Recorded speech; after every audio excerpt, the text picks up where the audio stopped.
2022 में भले ही बीजेपी ने खेला करते हुए उद्धव ठाकरे की सरकार गिराकर एकनाथ शिंदे को सीएम बनाया था, लेकिन अब ये खेला काम नहीं करने वाला है। अब मोदी शाह कोई खेला नहीं कर सकते क्योंकि उनके अपने ही लोग आपस में लड़ रहे हैं। जी हाँ, अजीत पवार और शिंदे में लड़ाई का माहौल साफ दिख रहा है, जिसके चलते फंस रहे हैं अमित शाह और पीएम मोदी। चलिए आपको भी बताते हैं पूरी खबर के बारे में।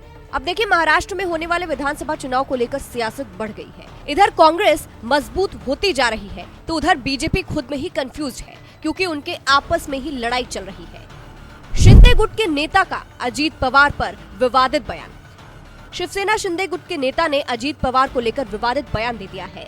एकनाथ शिंदे की पार्टी के नेता तानाजी सावंत एक कार्यक्रम में पहुंचे। वहां तानाजी सावंत ने कहा, मैं सिर्फ सैनिक हूँ। ये सच है कि हमारी जिंदगी में कांग्रेस और एनसीपी की कभी नहीं बनी। मैं जब से छात्र था तब से कभी तालमेल नहीं बैठा, ये हकीकत है। आगे उन्होंने कहा, मैं बेशक कैबिनेट में एनसीपी चीफ अजीत पवार के साथ बैठता हूँ, लेकिन जैसे ही मैं बाहर आता हूँ मुझे उल्टी आने लगती है। इसे रोका नहीं जा सकता।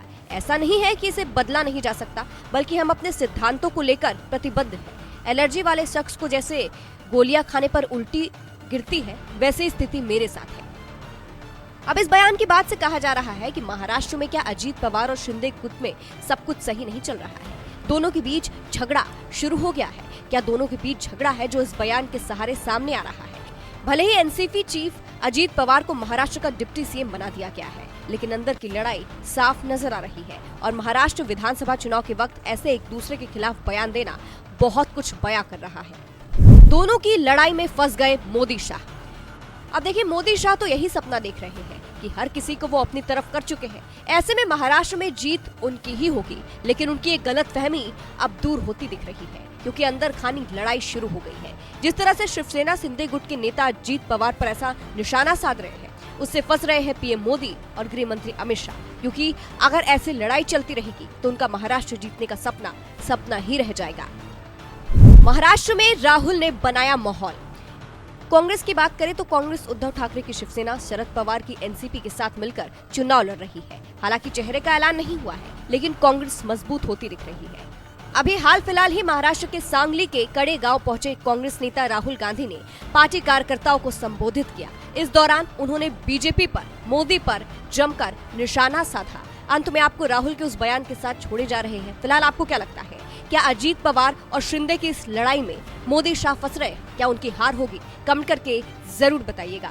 यहाँ कुछ ही दिन पहले शिवाजी महाराज की मूर्ति बनाई गई। शायद सबसे बड़े महापुरुष शिवाजी महाराज जी की मूर्ति बनती है और कुछ ही दिनों में वो मूर्ति गिर जाती है। और मैंने अखबार में पढ़ा कि प्रधानमंत्री ने कहा, मैं शिवाजी महाराज से माफी मांगता हूं। अब मैं ये समझना चाहता हूं, प्रधानमंत्री जी ने किस कारण माफी मांगी? अलग अलग कारण हो सकते हैं। पहला कारण हो सकता है कि ये जो मूर्ति थी, इसका कॉन्ट्रैक्ट आरएसएस के एक व्यक्ति को दी गई।